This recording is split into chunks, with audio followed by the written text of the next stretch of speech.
The story of Devil May Cry starts when this fine lady descends from the sky like Superman and then bursts into the main character's shop with a fucking bike and impales him with his own sword.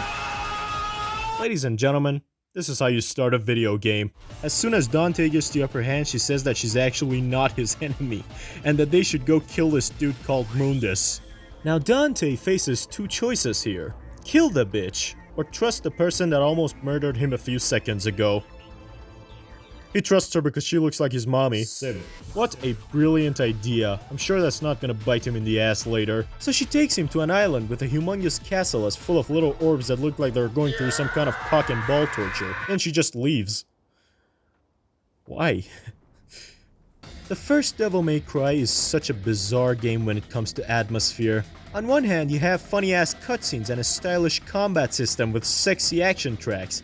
And on the other hand, you have the exploration parts where there are no enemies around and the game is dreadful as fuck.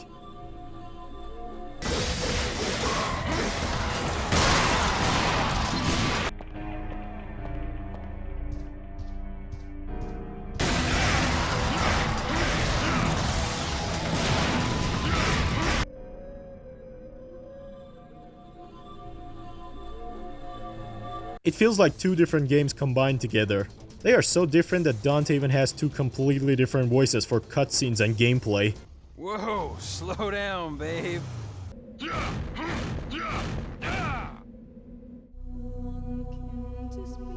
The game is also extremely difficult. It's so hard that it even has a Dark Souls reference. I should have been the one to fill your dark soul with light!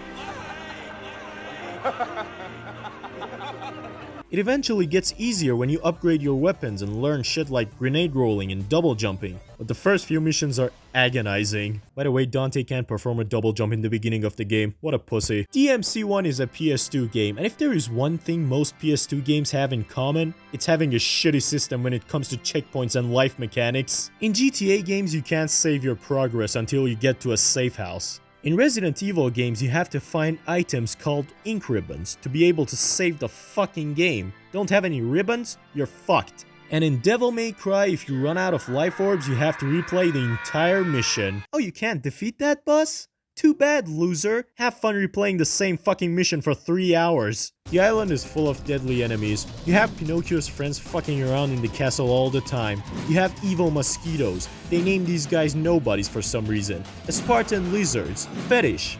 Why is this one so funny? Big ass skeleton heads. I don't have any idea what the fuck these things are. Shadows. Fuck the shadows. They are a pain in the ass. They are one of the reasons this game is so fucking difficult. But these fuckers aren't the main threat. It's the bosses. Boss fights are by far the hardest parts of the game. Not only is it tough to fight them, but you also have to do it 3 times. Yes, 3 times. In other games, when you defeat a boss, they usually die, right? Not in Devil May Cry, they don't. You have to fight all of them exactly 3 times. It's like an unwritten rule. So, who are these assholes? Phantom, also known as the Big Spidey Daddy, Black Knight. This guy's first fight is hot as shit. The Giant Cop. Scissor Dude. By putting this motherfucker in the game, the developers committed several war crimes.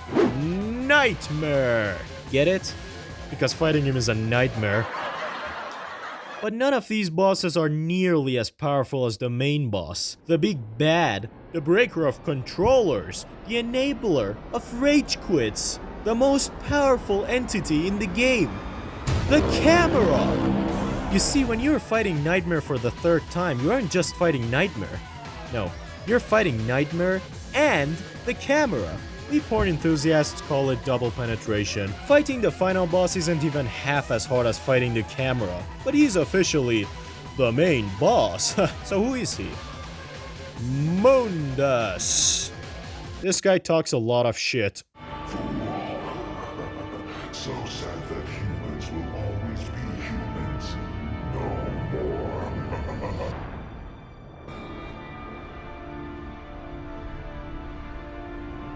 Shut up, nerd!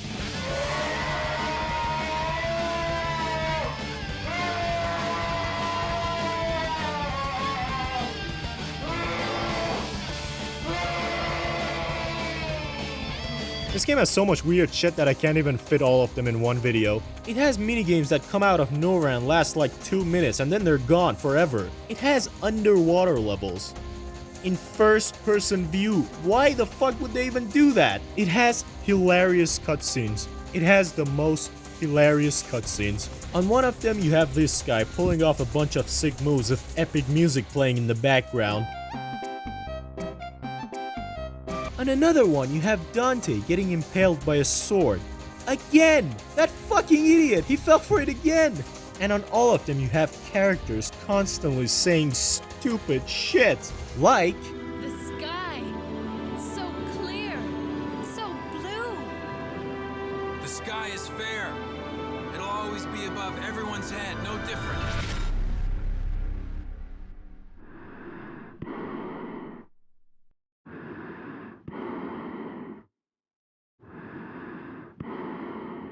You lying piece of shit!